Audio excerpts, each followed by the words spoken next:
नमस्कार, मैं रविश कुमार। भारत में कोरोना से कितने लोग मरे, इसे लेकर अब केंद्र और कुछ राज्य सरकारें आमने सामने होने जा रही हैं। अब दुनिया और भारत के सामने दो तरह के सरकारी आंकड़े हो सकते हैं। राहुल गांधी ने कहा है कि कांग्रेस शासित सरकारें कोरोना से मरने वालों की सही संख्या का पता लगाएंगी, अगर संख्या ज्यादा है तो ज्यादा बताएंगी। राहुल गांधी के इस जवाब पर केंद्रीय मंत्री प्रकाश जावड़ेकर ने कोई बात नहीं कही। प्रकाश जावड़ेकर ने दूसरी बातों पर प्रतिक्रिया दी, लेकिन मौत के आंकड़ों वाली बात पर कुछ नहीं कहा। न्यूयॉर्क टाइम्स ने जब छापा कि भारत में कोविड से मरने वालों की संख्या 42 लाख तक जा सकती है, तब कोविड टास्क फोर्स के सदस्यों ने अपनी प्रेस कॉन्फ्रेंस में चुनौती दी। लेकिन जब राहुल गांधी ने कहा कि मरने वालों की संख्या झूठी है, तब केंद्र सरकार ने इस चुनौती को स्वीकार क्यों नहीं किया? क्या कोविड से मरने वालों की सरकारी संख्या झूठी नहीं है? मैंने अपने चीफ मिनिस्टर से पर्सनली बात की और मैंने उनसे कहा कि देखिए, झूठ बोलने से नुकसान होगा। जरूर डेथ रेट सच्ची दिखेगी तो लोगों को डिस्टर्बेंस होगी जरूर, मगर रियलिटी को एक्सेप्ट करना पड़ेगा, क्योंकि अगर हम रियलिटी को एक्सेप्ट नहीं करेंगे हम वायरस को रोक नहीं पाएंगे।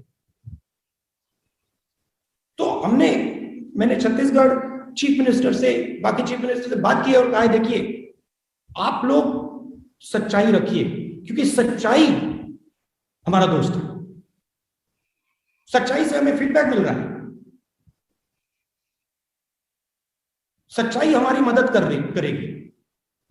अगर कोरोना से लड़ना है तो सच्चाई हमारा दोस्त है।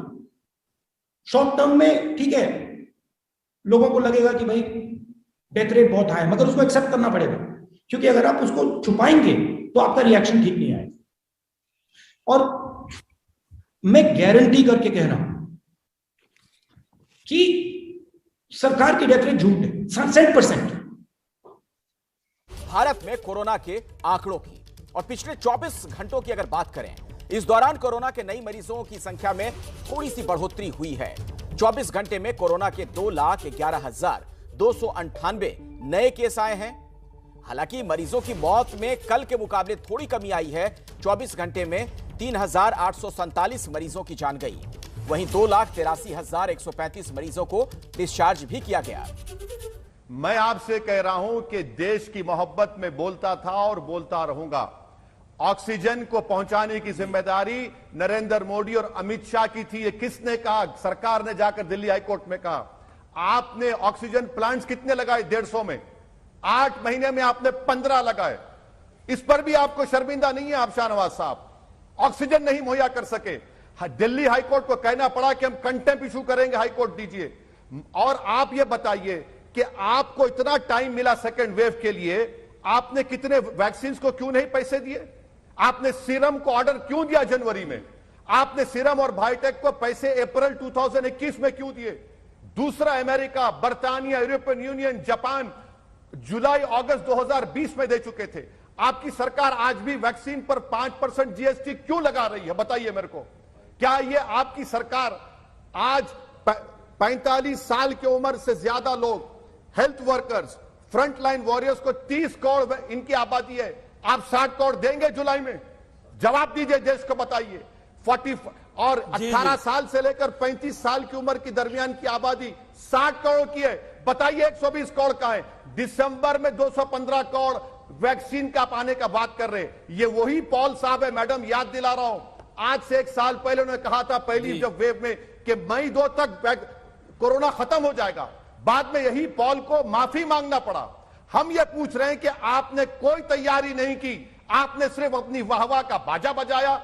आपने अपने मीडिया के सामने जाकर कह दिया कोरोना को हरा दिया।